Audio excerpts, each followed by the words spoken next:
세금 보고 연장하면 돈도 나중에 내도 된다? LLC 만들면 세금이 확 줄어든다? 뭐 혹시 이런 얘기 들으셨나요? 그리고 이걸 믿으시나요? 그랬다가는 이 IRS에서 엄청난 벌금 고지서 받을 수도 있습니다. 우리가 잘못 알고 있는 세금 상식 오늘 한번 살펴보겠습니다.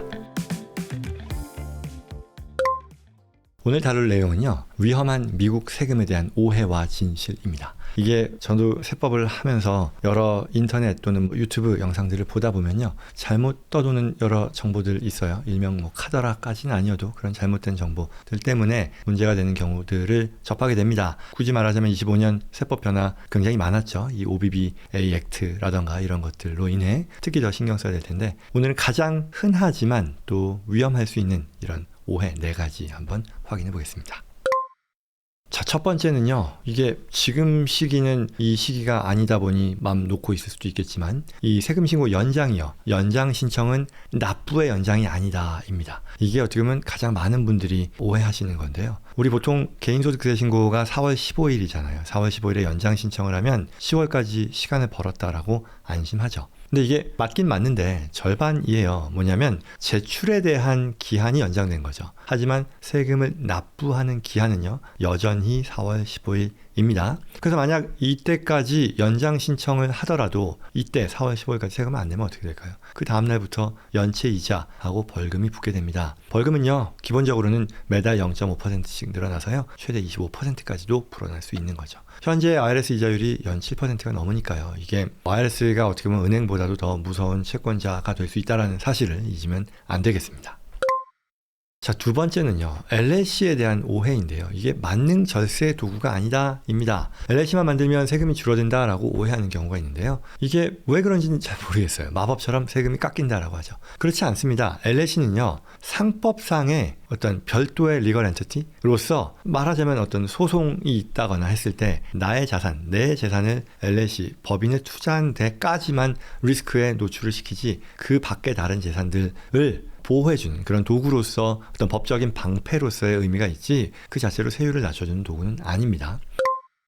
실제로요, 멤버가 한 명인 그런 LLC라고 하면요, 개인소득세하고 똑같아요. 싱글 멤버 LLC라고 해서 이게 disregard entity입니다. 무슨 얘기냐? 싱글 멤버 LLC는요, 세법상으로는요, 특히 연방세 관점에서는요, 마치 존재하지 않는 것으로 가정이 돼서 개인이 직접 이 스케줄 C라고 하는 자영업 세금, 자영업자로서의 소득세 신고를 하게 된다는 거죠. 그리고요, 더 나아가서 이 자영업자들 뿐만 아니라 우리가 고용세라고 하죠. 셀프 임플로먼트 텍스요. 15.3%에 해당되는 이것도 내야 됩니다. 물론 소득의 성격에 따라 LLC가 벌어들이는 소득이 어떤 근로, 사업 소득이 아닌 패시브 인컴이면 반영되진 않겠습니다만, 그러한 세금의 부담은 여전히 있다라는 거죠. 그래서 심지어는 여기서도요, 이런 15.3%의 이 셀프 임플로먼트 텍스를 피하려고 한다면 LLC가 아닌 S코퍼레이션으로 바꿔야 된다라는 그런 것까지도 말씀드릴 수 있겠죠.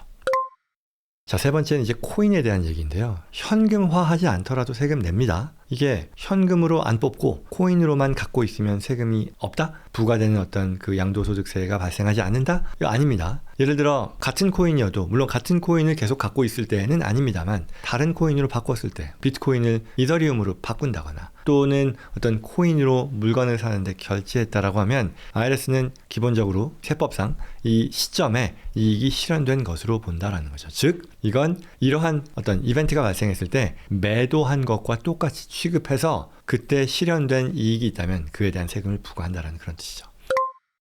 특히요, 2025년부터는요, 이 코인 거래와 관련해서 규정이 더 강화됐습니다. 예컨대 브로커들이요, 이 익스체인지에서요, 1099DA라는 양식을 통해서요, 여러분들의 그 거래 내역을요, 이 IRS에 직접 보고합니다. 따라서 거래소 안에서 발생한 이런 일들이라고 해서 또 숨길 수 있는 것 아니라는 것도 감안하셔야 되겠습니다.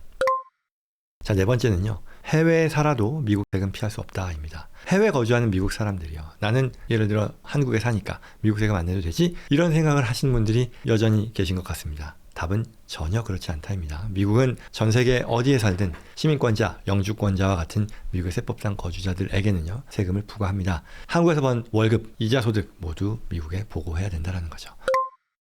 물론 혜택은 있습니다. 제가 늘 다른 영상을 통해서 말씀드리는 거지만, 이 해외 근로소득 공제 Foreign Earned Income Exclusion을 통해서요, 대체로 해외에 장기 체류한 사람으로서 그 나라에서 미국 바깥의 지역에서 벌어들이는 근로 사업소득에 대해서는 한 13만 불 이상 세금을 아예 과세소득에서 뺄 수 있는 그런 혜택도 있죠. 하지만 이거 역시도요, 세금 보고를 통해서 이러한 혜택을 누리겠습니다 라고 신청했을 때만의 얘기입니다. 그 밖에도 물론 Foreign Tax Credit이라고 해서요, 해외에서 번 소득에 대해서 미국이 과세를 하지만 그럼에도 해외 정부가 그러한 해외 소득에 대해 과세를 하면 그 과세액만큼은 미국 세금을 줄이는데 활용할 수 있다는 그런 제도도 있어요. 이런 것들 다 활용할 수 있는데, 첫째, 잘 활용해야 되는 거고요. 말처럼 쉬운 게 아닌 경우가 충분히 있을 수 있다는 거. 그리고 두 번째, 신고 자체를 안 하면 이러한 혜택은 주어지지 않는다라는 것. 즉, 야, 내가 이 Foreign Earned Income Exclusion과 Foreign Tax Credit을 쓰면 어차피 나는 세금 낼 게 없으니까 신고 안 해도 되지? 전혀 그렇지 않다라는 겁니다.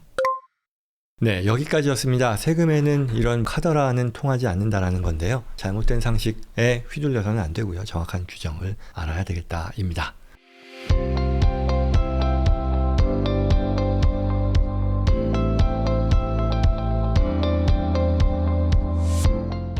오늘 내용 도움이 되었길 바랍니다. 오늘 주제와 관련해서요, 도움이 필요하거나 저와 제시컴퍼니 전문가들과의 상담을 희망하시는 분들은요, 영상 더보기란에 있는 또는 고정 댓글에 있는 연락처로 연락 주시기 바랍니다. 구독과 좋아요로 다음에도 꼭 필요한 정보 놓치지 마시고요. 또한 주변 분들께도 전달될 수 있도록 도와주시기 바랍니다. 고맙습니다.